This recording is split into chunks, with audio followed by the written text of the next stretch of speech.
Political analyst Brian Sobel. So much to talk about. Boy, I know. You know, it's only been 2 days. It's 46 hours and counting, you know. We're deep into the new presidency. Is there one thing that sticks with you the most? Because there are so many different areas we want to cover. Well, I would say just the first 48 hours has been sort of tumultuous in a sense. Most administrations start off this way, but this particular 48 hours has been interesting. Already a lot of people arguing, the people on the streets, all sorts of stuff. Yeah. It seems to me that so much of the focus so far for this administration has been on how big the crowd was at Donald Trump's inauguration. Well, is that where the administration wants the focus to be? We would hope not. There are tons of really important issues. I think there's just a distrust of the media just right at the get-go. Right. And I think the media, first of all, the Trump administration needs to raise their game around the media. And I think the media needs to respond.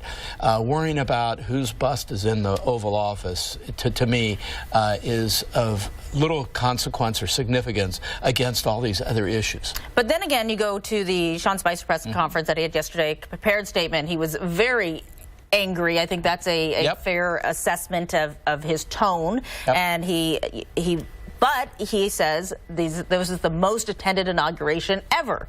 And then that creates a back and forth as well. And then you have Trump tweets about the Women's March, which I want to see if we can pull those up. Sure. One of the first ones that he said this morning, a little bit before, I think around 4:30 our time, was that he talked about the celebrities being there and that they, you know, that didn't I win the election and isn't so for.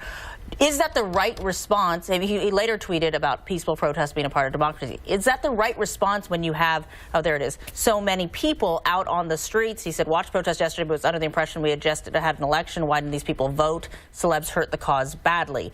As a response to the numbers of people in the streets, what do you think about that? Well, number counting is sort of a ridiculous thing. And again, to be fair, everybody's doing it. You know, the National Park Service quit counting people for that very reason. They didn't want to be involved. Exactly. Was it 300,000, 350? Who cares? I think the important thing is that people came out to express their point of view, and that's a good thing, and I think that later tweet reflects that. I think at the same time, the Trump administration is getting not concerned. They're tired of hearing the nitpicking about, you know, the legitimacy of his win, and they're going to fight back on that. Let me ask you about President Trump's visit to the CIA headquarters yesterday. That was his first stop, his first official stop after taking office. He went there to basically make amends and sort of build a bridge with the intelligence community that he'd spoken poorly about in the recent past. Do you think he did enough to build a bridge with that community and make amends? Well, the CIA and the intelligence agencies are resilient in terms of what is said about them. Their presidents have always had a contentious relationship with the intelligence community because they're taking things in, they're acting off of information that comes. Some presidents have better relations with the intelligence community than others. Donald Trump has been highly critical of the CIA and other agencies around weapons of mass destruction and those sorts of things, which frankly a lot of American people had concerns about.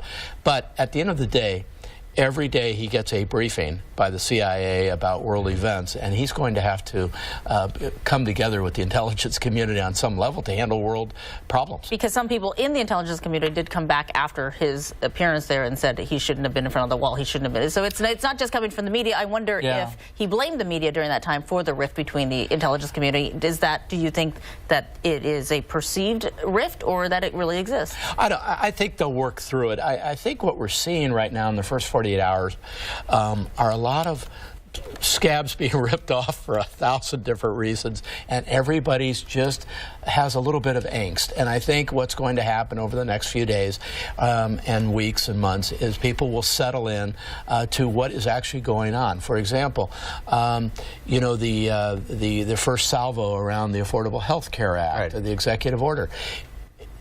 if you read it, if you looked at it, there wasn't any meat on the bone. It was just totally symbolic. It was an effort to say, hey, watch the expenses around the implementation of this act, but it's going to be weeks and months before a replacement comes in. And so people just need to, everybody, I think, would benefit from kind of cooling their jets a little bit. It seems as though President Trump still is in campaign mode. The administration's still in campaign mode. When do you think President Trump is going to pivot to this presidential mode? Yeah, I'm hoping soon, and I think what will drive it is, 48 hours in, we haven't had the first international crisis, but it's right around the corner. And when it happens, everybody's got to really focus on the problems. I've been saying for a long time, the difference between campaigning and governing is the difference between lightning and a lightning bug. And yes. you know, if you think about it, there's a monstrous difference there. And so now he's the President of the United States. So all this ancillary stuff needs to kind of go away, and I think events will the first 100 days. I always look at the first 100 days and see how that shakes out. Absolutely. All right. Absolutely. All right, Brian, as always, thank you for your insight. Very welcome. We appreciate it. Absolutely. All right, stay with us.